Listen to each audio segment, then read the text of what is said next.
I'm in a really sleepy neighborhood right now, so I'm trying not to yell and be that douchebag American who's making all kinds of racket. If you've been following me on Twitter, you would know that there was a little bit of drama in trying to get our hands on the phone that we're talking about right now, but finally came through and we finally have this beauty to talk about here. This is the Huawei P10. Already, the initial impressions that I've had in setting this phone up and playing with it, pretty positive. Talking about some of that spec stuff, the P series this year is really focusing on trying to bring a more fashionable approach to some of the horsepower and features that we really liked about the Mate 9. If the Mate 9 is a big old heavy-duty diesel truck, then the P series, the P10, should be that hot Italian roadster. This is a 5.1-inch 1080p display powered by that Kirin 960 chipset, absolute screamer, and of course the dual Leica cameras, which we really liked on our Mate 9. Popping this thing out of the box, of course you've got those papers that you're never gonna read. We've got a USB-C cable, we've got headphones, we've got the supercharger, which is going to charge this thing up pretty quick, and we have to continue praising Huawei and companies like Huawei for delivering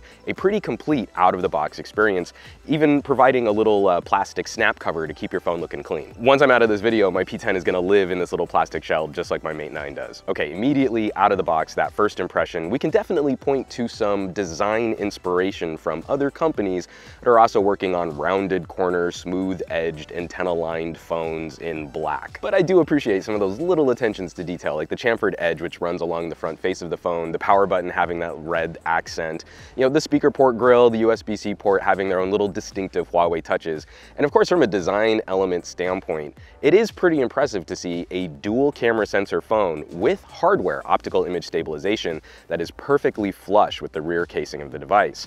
That's not really proven a simple task to accomplish from other phone manufacturers. The first boot on the P10 was lightning quick. The setup process was about what you would expect from a premier Android handset. And in terms of customizing the phone, I did two things. One, I brought back the app drawer. That's the new part of EMUI 5. You can have a more Android-like layout between your home screens and a proper slot to keep all of your apps hidden away.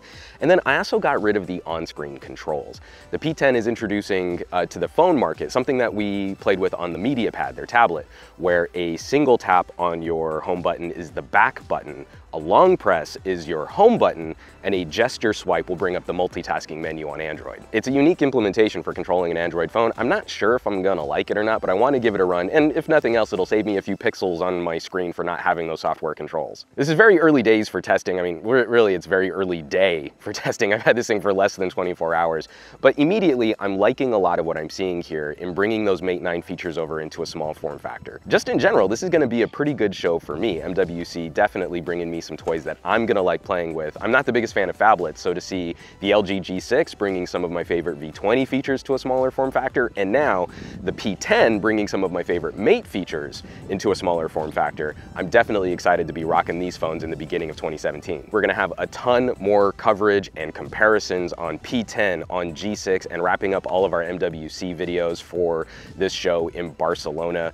This was a beautiful spot to find just to kind of shoot a little extra footage and get some fresh air, not being cooped up in that Airbnb with those stinky boys, Tony and Jaime. Thanks so much for watching. Be sure to subscribe to this channel for that future coverage, for those future reviews and comparisons and our show floor coverage, and help us out with some sharing on your favorite social networks. For Pocketnow, I'm Juan Carlos Bagnell, some gadget guy on Twitter and Instagram, and I will catch you all on the next video.